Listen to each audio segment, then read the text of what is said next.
unoziva kuti zvimwe zvinhu unongozviwanza. Mumba muno imba yechirungu inei, wazvinzwa? Haisi yekuti unoisa tarisawo zvimikepisi zvakadaro. You don't even clean uchichenesa zvinhu izvi. So iproperty inodhura kaita. You know kuti this is expensive property ishi. But iwewe unohandla zvinhu as if uri kumanikidzwa sokugara pano. Uri kumanikidzwa kugara pano here iwewe? Unoziva kuti zvinhu izvi zvakatotengwawo nemari. Asi rekupenda miromo chete. Unongopenda chete miromo. Kupenda muromo ndokugeza. Kana usingagone kutsvairamba muchigara muine dust kudai zviri kureva kuti hautogoni yakismart yacho. Muchishamisira makabva kunhamo imi. Kushamisira nenhamo yawakakura nayo. Mama,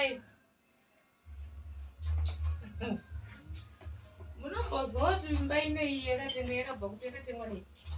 Uri kuti chikwe? Uda kuti chipa? Ndati munomboziva here kuti imba iyi ndakaiwana nei?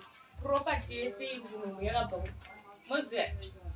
Iwo pawakauya hauna kusvikowana zvinhu zvangu zviripo zvamwana wangu. Hauna kusvikowana mwana wangu aine twake. Ndozvamunozvinyepera. Muchinyepa kuti vana venyu vanoshanda.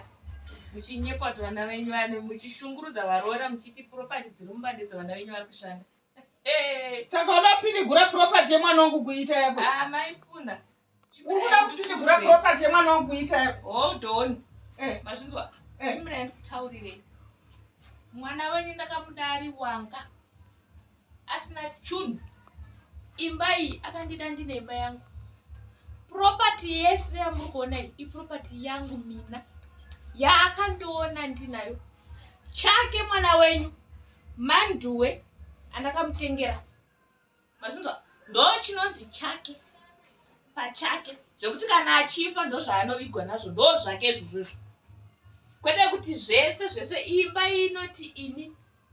Sofa ramakagarira iroro muchipoya muromo muchipesanisa miromo yenyu ichibvaruka. Isofa rangu randakatenga nemari yangu.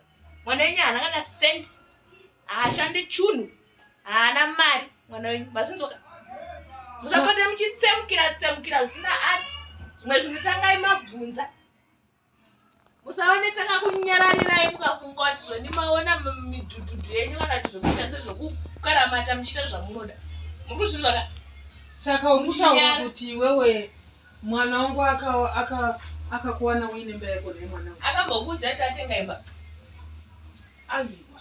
Akambokuudza kuti ameenda atenga sofa? Aiwa kazvino. Saka vanhu tinongotenda tingotaurira. Muchitaurira neko. Vana venyu akatenga imba handitanoswera ataura. Dai angiri imba yake yaakatenga dai asina kuswera aridza bhero kumusha kwenyu. Dai bhero nemombe risina kurira here ngende kunzi amai ndatenga imba mungade musina kunzwa muno mukuzogara mba. Saka chi? Uri kuti? Ndotsaka zvangu.